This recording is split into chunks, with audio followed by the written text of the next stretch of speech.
Welcome to the X Corner. I'm here to add that little mutation to the SuperHeroCrew.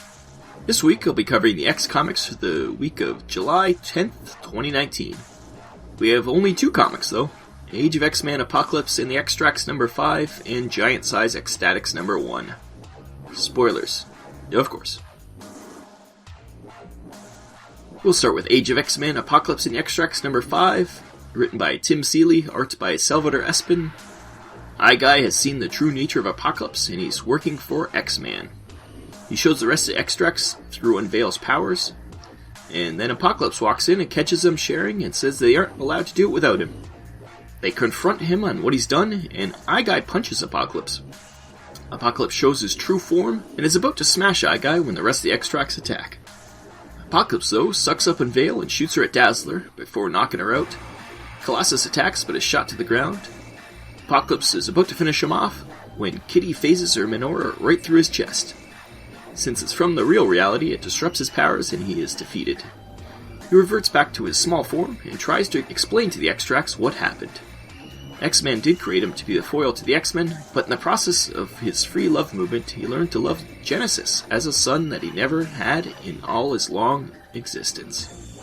He asks the X-Tracts to forgive him and allow him to join them as they confront X-Man. They accept him back, and they're off to fight X-Man like everyone else in Age of X-Man Omega next week. This was an okay ending for the miniseries. We got the fight against the crazy cult leader, and the reveal of the true form of Apocalypse was an evocative image. But in the end they accepted what he was saying pretty easily. He'd been manipulating them for a long time, and if this wasn't the finale of this miniseries, it would seem like he was doing it all over again. It's a plot contrivance rather than sensical storytelling. I'm so glad all this is over next week. 6.5 out of 10. Then there's Giant Sized X-Statix number 1, written by Peter Milligan, art by Mike Allred. We start with a quick overview of who the X-Statix were. They were a celebrity superhero team on a reality show. They started off as another version of X-Force, with the leader being Zeitgeist. They were mostly all killed, and were formed as the X-Statix with Mr. Sensitive as the leader. They too were nearly all killed, with a prominent death being of the original You Go Girl. Now we are following her sister, Katie, as she watches a Netflix doc about the team. She suddenly finds herself in a graveyard in front of her sister's grave. Another member of the X-Statix named Dead Girl shows up and says she has a message from the dead. It's You Go Girl, and she's come to tell Katie a terrible secret. You Go Girl isn't her big sister, but rather her mother. She had Katie, but since she was a big celebrity, she couldn't look after the baby and gave it to her mother for safety. Katie isn't happy about this and rejects her mother. Meanwhile, some other supervillains have shown up at Katie's house. They assault her boyfriend and demand he bring Katie to them. Later, Katie finds that her encounter with her mother has triggered her mutation, and now she's teleporting randomly, and her skin is turning blue like her mother's. What's the deal with all these teleporters having blue skin? Dead Girl, in the meantime, has gone to find her old teammates. She finds Mr. Sensitive, and they go to find Vivisector, a wolfman, who's now a respected author. He resists turning back into the wolfman, but they convince him. The bad guys go after Katie. Dead Girl tries to help, but they get Katie and escape. X-Statix now start recruiting a new team. They find the anarchist's son, who calls himself the A. They like him for the team, since he's already a well-known rapper, who will add some exposure to them. They also find another offspring of the previous member, Fatty, who can manipulate her fat in her body to attack people. Back with Katie, she's been brought to the bad guy's base, where she meets the head villain. Turns out to be the not-dead Zeitgeist. He leads a team called the Excellent, and he needs a teleporter to save an ex-member of his called Venus de Milo, who has been atomized.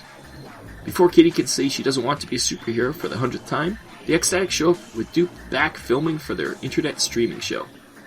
They fight the Excellent team, and Mr. Sensitive faces off against Zeitgeist, who accuses him of getting You Go Girl killed. Mr. Sensitive reminds Zeitgeist about all the people he had killed under his leadership. The A gets his arm acided off by Zeitgeist, much to the delight of all the people watching on the internet. Mr. Sensitive pleads for Katie to teleport them out before they're all killed, and she finally relents. Later, as she's watching back on the fight, seeing all the good comments she's getting, she gets the bug and starts to understand why her mother loved all the fame. We're teased with a to be continued and a preview for an Excellent book too.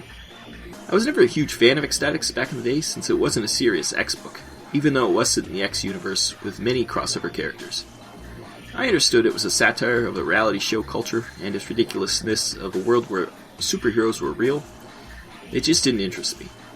Now that very same motif is more true than ever with the internet stars of today. This book is so spot on with a need for internet fame and old stars trying to capture some of that. Do I want to read a series about it? Not really. I think this oversized book was enough. I think it would soon beat a dead horse the same way I felt about the old series. It's nice to see Mike Allred drawing these characters again, and for a Peter Milligan book, this was very restrained. Everything about it was good, but just like the original X-Force/X-Statix run, I just have no interest in these characters, the themes, or the over-the-top satirical nature of this concept. I think I would be very annoyed with these narcissistic characters if I read more than this, so this is where I'll jump off. I was actually lucky it was a light week, or I may not have read it at all. Now, with all that said, I think this is a very well done comic, with a beautiful art style and well written, so it's getting an 8.5 out of 10, which is so strange for me to say for a comic I will never read again. Well, it was a pretty light week, and I think the old X-Counter might be gathering some dust after next week, where all the rest of the comics end. Andrew will be sharing his thoughts on both Wolverine crossovers this week, and I'll just say more power to him. And I think we'll change the format up for the relaunch of House of M and Powers of 10. I still don't like having to call it that.